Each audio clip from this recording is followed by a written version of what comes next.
Adegan di ruang perawatan Aurel menjadi salah satu momen paling menegangkan di episode hari ini.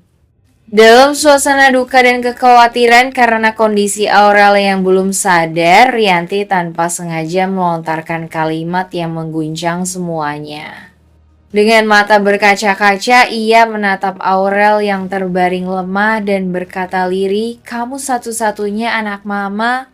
Kalimat sederhana itu sontak membuat suasana di ruangan berubah hening. Kenzo yang mendengar langsung menunduk, wajahnya kaku dan sulit menyembunyikan keterkejutan. Ia seperti tersadar bahwa kata-kata Rianti barusan menyiratkan sesuatu yang besar, bahwa mungkin selama ini dirinya bukan anak kandung Rianti. Sementara itu, Pak Aditya yang berdiri di sisi lain ranjang langsung menoleh tajam ke arah Rianti. Ia menangkap nada emosional yang janggal dari ucapan istrinya. Meski Rianti mencoba menutupinya dengan tangisan, ekspresi wajahnya jelas menunjukkan penyesalan karena sadar telah keceplosan. Aditya hanya terdiam, tapi dari sorot matanya terlihat bahwa benaknya sedang berpacu menghubungkan potongan-potongan aneh selama ini. Sikap Rianti yang selalu canggung dengan Kenzo, cara Rianti menutupi sesuatu setiap kali topik masa lalu muncul, dan kini ucapan anak satu-satunya yang tak bisa dihapus begitu saja.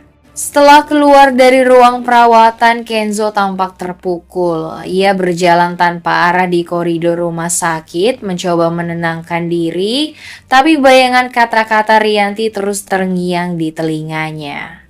Mutiara yang kebetulan datang untuk menjenguk Aurel melihat Kenzo tampak linglung dan berusaha menenangkannya.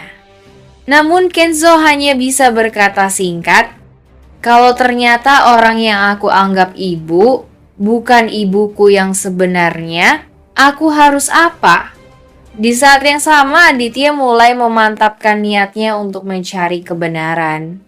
Ia tahu ada rahasia besar yang disembunyikan Rianti, dan rahasia itu mungkin berhubungan dengan masa lalu Widuri, bahkan mungkin dengan munculnya Cynthia. Aditya mulai menyusun rencana untuk mencari bukti, mungkin melalui catatan medis lama atau dokumen kelahiran Kenzo. Dari sinilah benang merah antara keluarga Aditya, Rianti, dan Cynthia mulai terlihat samar-samar. Kebingungan mulai meliputi Kenzo setelah kejadian di rumah sakit itu. Ia tidak bisa berhenti memikirkan kalimat yang diucapkan Rianti, kalimat yang terdengar seperti pengakuan tanpa sadar. Malam itu di rumah, suasana terasa tegang. Rianti duduk di ruang tamu dalam diam, masih memikirkan kondisi Aurel, sementara Kenzo berdiri tak jauh darinya dengan wajah penuh tanya.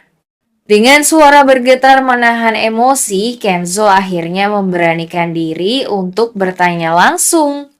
Ia menatap Rianti dengan mata tajam namun penuh rasa sakit. "Kenapa mama selalu bilang Aurel anak satu-satunya? Maksud mama apa? Apa aku bukan anak mama?"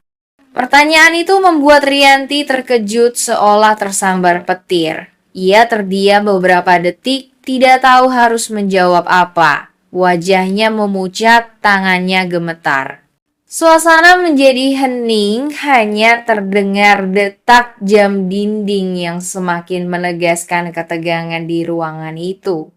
Rianti berusaha menenangkan diri dan mencoba mengelak dengan alasan bahwa ucapannya waktu itu hanya bentuk ungkapan kasih sayang seorang ibu kepada anak yang sedang sakit. Namun cara bicaranya gugup dan tidak meyakinkan. Kenzo yang sudah terlalu lama menyimpan kecurigaan merasa jawaban itu tidak masuk akal. Ia kemudian berkata lirih, "Aku cuma ingin tahu kebenarannya, Ma. Aku cuma ingin tahu siapa aku sebenarnya." Rianti tidak bisa lagi menatap mata Kenzo. Ia menunduk, menitikan air mata, dan memilih diam. Melihat itu, Kenzo semakin yakin bahwa ada sesuatu yang disembunyikan. Ia pergi meninggalkan rumah dengan perasaan campur aduk antara marah, kecewa, dan penasaran. Sementara itu, Aditya yang menyaksikan semua percakapan dari balik pintu ruangan merasa hatinya ikut terguncang. Ia semakin yakin bahwa Rianti selama ini menutupi sesuatu yang besar tentang Kenzo. Mungkin saja anak itu memang bukan darah daging mereka. Dari sinilah cerita mulai menapaki babak baru pencarian jati diri Kenzo yang akan menyeret nama Cynthia dan membuka rahasia masa lalu yang selama ini terkubur rapat. Setelah perdebatan dan keheningan panjang di rumah itu, Kenzo memutuskan untuk mencari kebenaran sendiri. Ucapan Rianti yang tanpa sadar keluar di rumah sakit kini terus terngiang di kepalanya.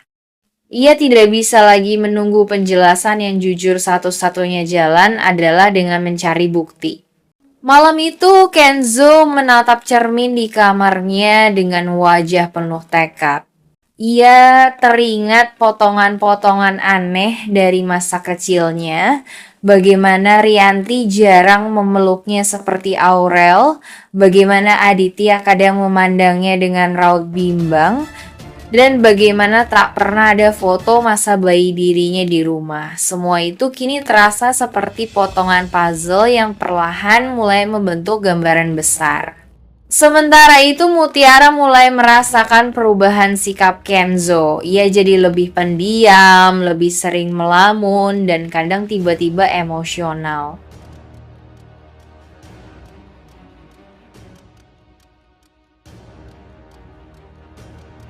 Terungkap rahasia tentang darah, cinta, dan masa lalu yang menyatukan mereka semua. Setelah pertemuan tak terduga di rumah sakit itu, Aditya mulai diliputi rasa penasaran yang semakin dalam. Ia tidak bisa berhenti memikirkan wajah Cynthia yang begitu identik dengan Widuri, dari sorot matanya, cara berjalan, hingga ekspresi lembut yang dulu sangat ia kenal. Sekalipun logika mengatakan bahwa Widuri telah tiada, hatinya menolak percaya begitu saja. Sementara itu Mutiara juga tidak tenang. Setiap kali mengingat pertemuan dengan Cynthia, hatinya berdebar tanpa alasan. Ada rasa nyaman yang aneh, seolah ia sedang menatap wajah seseorang yang sangat berarti baginya.